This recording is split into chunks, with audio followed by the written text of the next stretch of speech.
直江兼続、義を掲げた戦国武将、愛の兜で知られ忠義を貫いた人物。それでは聞いていきましょう。幼い兼続は越後の山里で静かに育ち、雪深い土地の中で人の温かさと厳しさを知り、幼心に武の道を意識し始める。やがて上杉家に仕える機会が訪れ、彼の人生は静かに動き出す。上杉景勝の近習として選ばれたことは、若い兼続にとって運命の始まりで、この出会いが後の生涯を決めていく。景勝は寡黙で芯の強い人物とされ、兼続はその姿に惹かれ、主従というより同志のような関係を築いていく。二人は若くまだ未熟で、だが互いを支えながら成長し、戦乱の中で絆を強めていく。兼続は学問にも励み文武両道を目指し、ただの武将ではなく知の力を重視した。この姿勢が後の政治手腕へとつながっていく。上杉謙信の死後家中は揺れ、景勝と景虎の争いが起こり、兼続は景勝を支えるため奔走した。その中で彼は義を重んじる姿勢を固め、武力だけでなく心の在り方を重視していく。戦乱の渦中で兼続は多くの判断を迫られ、時に迷いながらも景勝のために動き続け、その選択が本当に正しいのか自問する夜もあった。それでも彼は立ち止まらず、この経験が彼の信念を形作る。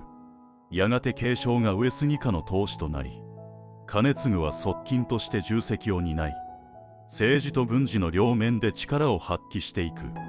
豊臣政権下では石田三成と交流を深め、義を重んじる者同士として互いに理解し合ったとされる。三成との関係は兼続の思想に影響を与え、正しさを貫く姿勢をさらに強めていく。だが時代は大きく動き、徳川家康との対立が避けられなくなる。兼続は上杉家の立場を守るため、冷静に状況を読み策を練り続けた。その中で彼は戦を避ける道を模索し、無益な争いを嫌う姿勢を見せていく。関ヶ原の戦いが迫る中、上杉家は家康から疑いをかけられ、兼続は弁明の書状を送り、義をもって家の立場を示した。この書状は後に名文として語られ、兼続の知性を象徴するものとなる。戦後上杉家は減封され、会津から米沢へと移ることになり、家中は混乱し生活は厳しくなった。だが兼続はここで真価を発揮する。領民の生活を守るため倹約と改革を進め、荒れた土地を立て直していく。米沢藩は貧しい状況にあったが、兼続は諦めず知恵を絞り、領民と共に再建へ向かった。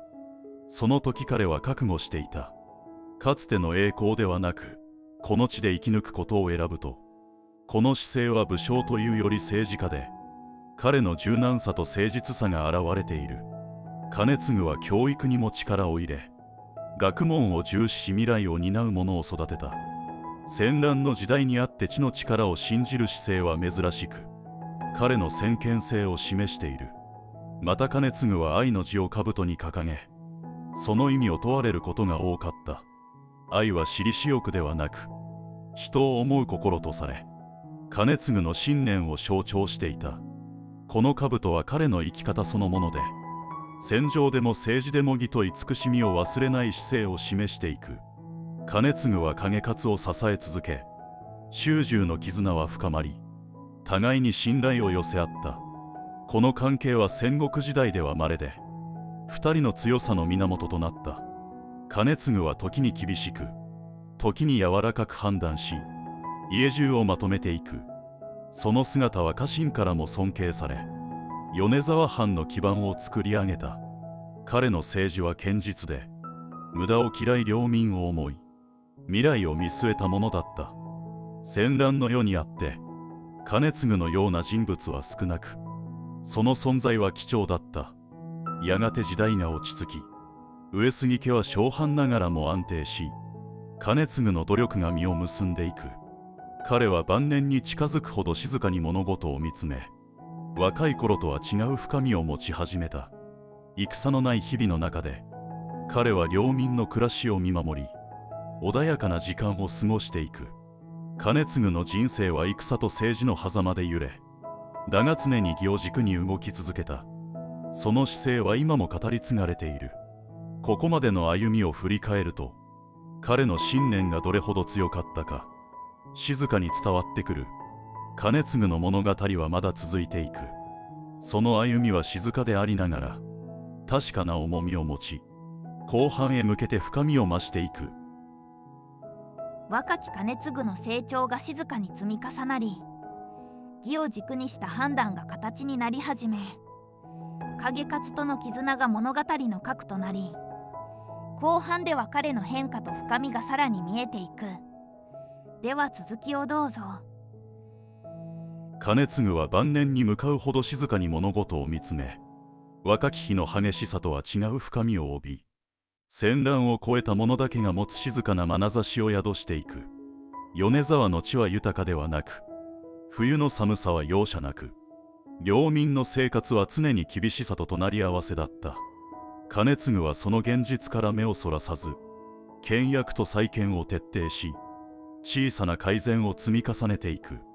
彼の政治は派手さはないが、確かな効果を生み、米沢藩の未来を静かに支えた。戦国の武将として名を残す者は多いが、領民の暮らしを守るために尽くした者は少なく、兼続の姿勢は得意であり、同時に深い尊敬を集めた。彼はまた文化の力を信じ、学問や礼節を重んじ、若者に知の重要さを説き続けた。戦乱の世であっても、人が学ぶことをやめれば国は衰えると考え、静かに教育を支えた。兼続の思想は武力一辺倒ではなく、義と知を両輪として動いていた。その姿勢は時代を超えて語られる。景勝との関係も晩年に向けて変化し、衆従という枠を超えた静かな信頼が生まれ、互いに寄り添うように日々を過ごしていく。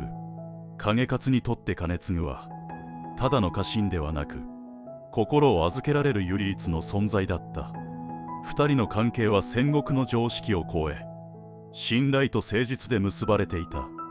兼続は晩年も領民の暮らしを見守り、静かに日々を過ごし、己の役目を淡々と果たしていく。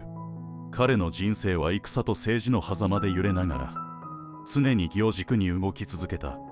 その姿勢は後の時代に大きな影響を与え、愛の兜とともに語り継がれていく。兼続の死後、米沢藩は小藩ながらも安定し、彼の築いた基盤が未来を支えた。静かで堅実な政治は、派手な戦功よりも長く残り、人々の記憶に深く刻まれていく。兼続の生涯を振り返ると、義を貫くとは何かを静かに問いかけられ、その答えは彼の歩みに宿っている。戦乱の世にあって、人を思い国を思い、正しさを求め続けた姿が浮かび上がる。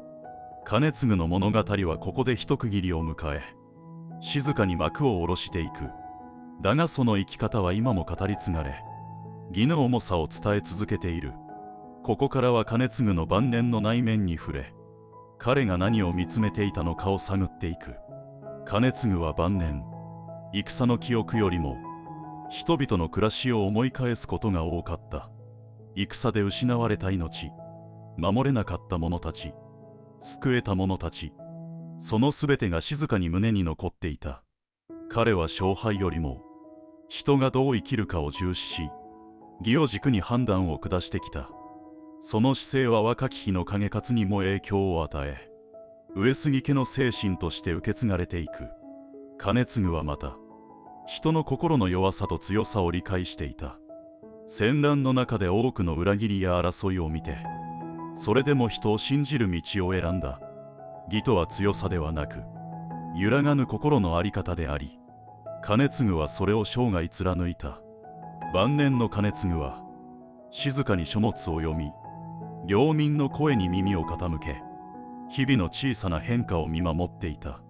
彼にとって政治とは、人を導くことではなく、人を支えることだった。その考えは時代を超えて価値を持ち、現代にも通じる視点を残している。兼続の人生は、戦国の激しさと静かな政治の積み重ねで形作られ、そのどちらも欠けては語れない。彼は戦場で武を示し、政治で知を示し、生き方で義を示した。その3つが兼続という人物を作り上げた。晩年の彼は自らの歩みを誇ることなく、ただ静かに受け止めていた。人は何を残すべきか、兼続はその答えを行動で示し続けた。派手な功績ではなく、人々の暮らしを守るという地道な積み重ねこそが未来を支えると信じていた。兼続の死後、米沢藩は困難に直面しながらも、彼の残した基盤によって大きく崩れることはなかった。その事実が兼続の政治の確かさを物語っている。彼の生涯は静かでありながら深い影響を残し、義の重さを後世に伝えた。義の重さを後世に伝えた。兼続の歩みは戦国の荒波を越え、静かな光となって今も残る。その光は義を忘れず生きることの意味を静かに語り続けている。兼続の義は静かで揺るがず、その生き方は時代を超えて響き、人を思う心が未来を支え、静かな余韻を残して物語は終わる。では次回の主役でお会いしましょう。